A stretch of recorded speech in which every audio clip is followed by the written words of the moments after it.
Fiabe per bambini presenta Racconti di Natale, le storie da ascoltare tutti insieme intorno all'albero.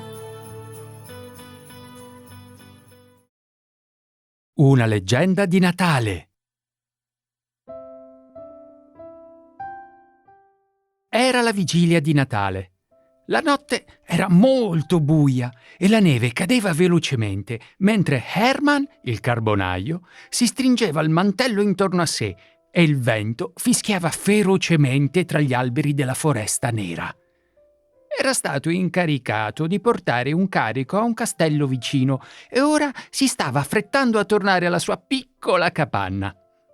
Sebbene lavorasse molto duramente, era povero e guadagnava a malapena per le necessità di sua moglie e dei suoi 4 figli piccoli.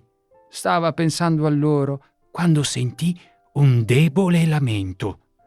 Guidato dal suono, si mise a cercare e trovò un bambino poco vestito che tremava e singhiozzava da solo nella neve. «Perché, piccolo, ti hanno lasciato qui tutto solo ad affrontare questa crudele bufera?» Il bambino non rispose, ma guardò pietosamente in faccia il carbonaio.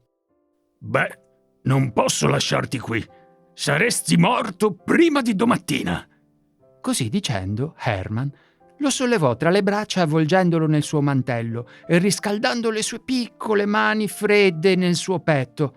Quando arrivò alla sua capanna, posò il bambino e batté alla porta, che fu subito spalancata, e i bambini si precipitarono ad accoglierlo.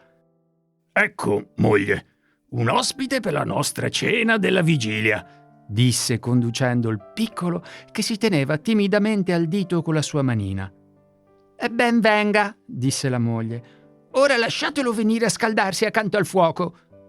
I bambini si strinsero tutto intorno per accogliere e guardare il piccolo nuovo arrivato. Gli mostrarono il loro bell'abete decorato con lampade colorate e luminose in onore della vigilia di Natale, che la buona madre aveva cercato di rendere una festa per bambini.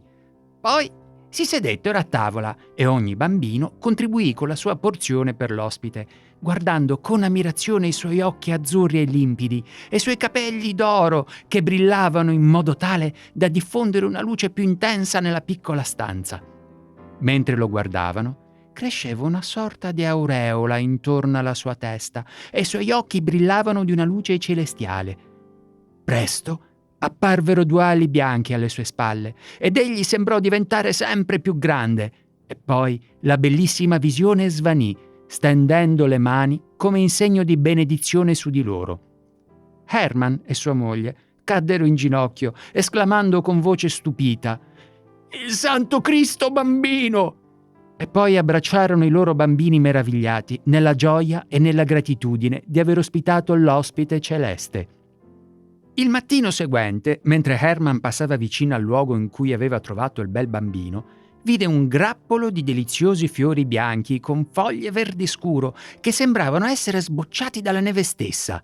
Herman ne colse alcuni e li portò con riverenza a casa alla moglie e ai figli, che ne fecero tesoro e li curarono con attenzione in ricordo di quella meravigliosa vigilia di Natale, chiamandoli crisantemi. E ogni anno, quando arriva il momento, mettevano da parte una parte del loro banchetto e la donavano a qualche bimbo povero, secondo le parole di Cristo.